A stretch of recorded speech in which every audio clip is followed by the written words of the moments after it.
Baik, terima kasih waktunya Pak atas kesempatannya. Hari ini saya ingin mewawancarai terkait tentang eksplorasi penyebab masalah yang saya identifikasi di sekolah di mata budaya. Nah, ini merupakan tugas dari PPG dalam jabatan. Jadi, tugas yang saya harus lakukan yang dimana saya mewawancarai Bapak terkait dengan masalah yang saya identifikasi. Gitu, Pak ya. Oke, langsung saja Pak ya. Masalah yang pertama itu adalah motivasi belajar peserta didik masih rendah terhadap materi pembelajaran PJOK. Nah, menurut literasi yang saya baca, menurut Sardiman, peserta didik rendahnya motivasi belajar peserta didik itu disebabkan oleh yang pertama ada dukungan orang tua, kedua kreativitas guru dalam memberikan materi pembelajaran, ketiga sarana pendukung pembelajaran, dan yang terakhir yang keempat minat belajar dari peserta didik terhadap pembelajaran. Nah, ini literasi yang saya baca menurut para ahli. Kemudian menurut Bapak, bagaimana rendahnya motivasi peserta didik itu disebabkan oleh apa? Ya, terima kasih Pak. Untuk saya yang pernah saya alami dengan rendahnya motivasi belajar ini ada banyak menurut saya. Yang pertama, untuk penyampaian materi terhadap peserta didik yang kurang bervariasi. Yang kedua, kurangnya kemampuan guru dalam menggunakan model pembelajaran. Yang ketiga, kurangnya pemberian aspirasi terhadap peserta didik. Terus yang keempat, kurangnya sarana dan prasarana pendukung di dalam pembelajaran. Kemudian yang kelima, kurangnya perhatian orang tua juga terhadap anaknya. Baik, yang kedua Pak. Kedua, masalah yang saya identifikasi adalah peserta didik susah memahami pembelajaran. Nah, ini menyebabkan rendahnya hasil belajar peserta didik. Nah, menurut Tisha Nabila itu menyatakan ada dua faktor penyebab dari rendahnya hasil belajar. Nah, dari faktor internal dan faktor eksternal. Faktor internal itu dari pribadinya, misalnya kelelahan, kemudian kurang minat belajar seperti itu Pak. Kemudian faktor eksternalnya itu seperti guru memberikan model pembelajaran seperti apa, seperti itu. Kemudian pengaruh lingkungan atau teman-teman, itu faktor eksternal. Nah, menurut Bapak yang menjadi rendahnya hasil belajar di sekolah itu apa? Waktu saya persilakan.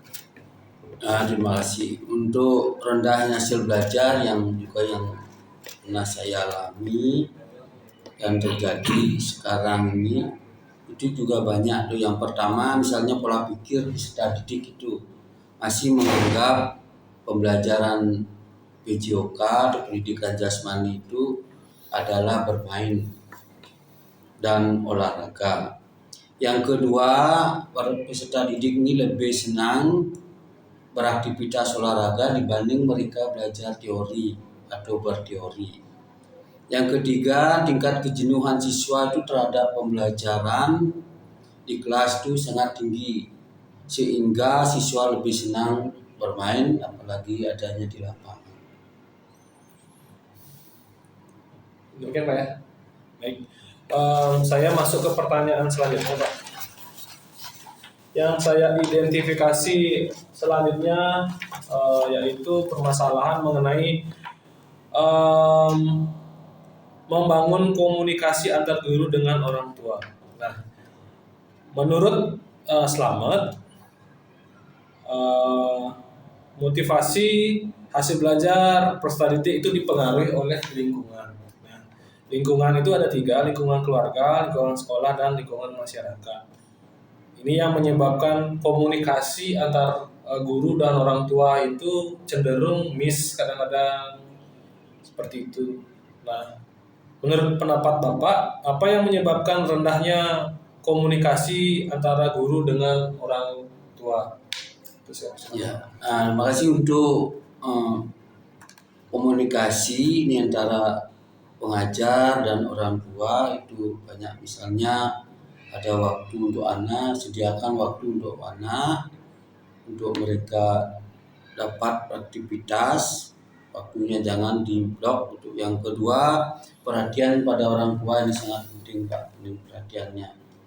Nah, yang ketiga, kepribadian anak itu pendiam. Bagaimana kalau kepribadian pendiam? Bagaimana kalau anak itu terlalu aktif? Itu juga harus diperhatikan, kita perlu dimotivasi. Kemudian yang keempat, saat mereka kelelahan, apa harusnya di saat mereka lelah, bimbingan apa, perhatian apa mereka kasih saat mereka lelah. Itu aja sepengalaman saya. Baik Pak, terima kasih. Pertanyaan yang keempat terkait tentang kurangnya penerapan model-model pembelajaran kreatif dan inovatif. Nah, ini kita sadari bahwa di sekolah guru itu kurang menerapkan model-model pembelajaran saat materi pembelajaran berlangsung. Nah, menurut Rusman, model pembelajaran merupakan pola pilihan para guru untuk merancang pembelajaran yang sesuai dengan mengefisiensikan pembelajaran untuk mencapai tujuan pembelajaran yang diharapkan. Penyebab kurangnya implementasi model pembelajaran di kelas yaitu yang pertama, pemahaman dan keterampilan guru dalam meningkatkan model-model pembelajaran inovatif itu masih rendah. Yang kedua, guru kurang menguasai materi pembelajaran. Dan yang ketiga, kurang aktif untuk mengikuti pelatihan mengenai model-model pembelajaran yang inovatif. Nah, demikian menurut pakar ini Pak. Sedangkan menurut Bapak, apa yang menyebabkan kurangnya penerapan model-model pembelajaran kreatif inovatif ini di sekolah? Kalau menurut saya Pak, kurangnya penerapan model itu, kurangnya penerapan model ini dikarenakan pemahamannya. Jadi pemahaman guru atau pendidik terkait dari satu model itu tidak dipahami dengan baik atau kurang pahami.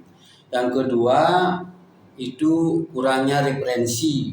Jadi referensi tidak punya mereka di dalam suatu model pembelajaran sehingga tidak mau untuk mempelajari berikutnya. Terus yang ketiga, setahu saya kayaknya itu aja Pak. Untuk yang penting bagaimana model pembelajaran itu bisa dipahami, dimengertikan dulu dengan baik. Itu setahu saya Pak. Baik, terima kasih Pak. Nah, pertanyaan kelima yang saya identifikasi yaitu peserta didik belum mampu memahami soal berbasis HOTS. Nah, HOTS itu Higher Order Thinking Skill. Menurut Sani, rendahnya kemampuan berpikir kritis peserta didik disebabkan oleh pertama, belum mampunya peserta didik memahami indikator dalam mempelajari HOTS, yaitu menganalisis, mengevaluasi, dan mencipta. Kemudian kurangnya pemahaman guru terhadap indikator HOTS sehingga kesulitan dalam mempelajari soal yang berbasis HOTS. Nah, ini ada dua arah nih Pak. Jadi ada siswa yang kurang memahami indikator dan gurunya juga penerapannya kurang di sekolah. Nah, menurut Bapak, mengapa peserta didik belum mampu memahami soal HOTS? Ya, makasih Pak untuk soal HOTS. Ini sama seperti model tadi. Misalnya kurangnya pemahaman, guru tidak memahami terkait dengan HOTS tersebut. Yang kedua, kurangnya penyampaian materi terkait dengan HOTS tersebut. Itu ya yang saya pernah alami gitu Pak. Oke, ada lagi Pak? Terus yang ketiga kayaknya kurangnya pelatihan terkait dengan pengembangan apa itu HOTS, pengembangannya di sekolah bagaimana pengembangannya itu sangat kurang, itu jarang sekarang. soal yang pertanyaan yang terakhir Pak. Ya ini terakhir sekali menyangkut mengenai teknologi Pak, informasi TI. Ya. Jadi masalah yang saya identifikasi itu adalah guru belum memaksimalkan pemanfaatkan TIK dalam sebuah pembelajaran. Nah, menurut pakar, menurut literatur Amir Supriyadi, nah, menyatakan bahwa banyak sekali penyebab dari kurangnya maksimal pemanfaatan TIK dalam dunia pendidikan atau di sekolah. Yang pertama disebabkan oleh kurangnya perhatian pemerintah terhadap pengembangan TI di sekolah, kurangnya sarana TIK dalam sekolah, yang ketiga minimnya biaya yang dikeluarkan oleh sekolah untuk pengadaan sarana TIK dan belum mampunya guru menggunakan TIK sebagai media pembelajaran. Nah, menurut Bapak, bagaimana guru belum maksimalkan pemanfaatan TIK itu disebabkan oleh apa? Ya, untuk IT atau TIK itu Pak, yang sering saya alami juga. Ini penggunaan proyektor misalnya. Ini hanya digunakan saat mereka menyampaikan materi tertentu. Jadi kan apalagi videoka tidak semua materinya bisa menggunakan proyektor, bisa di lapangan, apalagi kadang-kadang sarannya kurang, yaitu yang pertama Pak.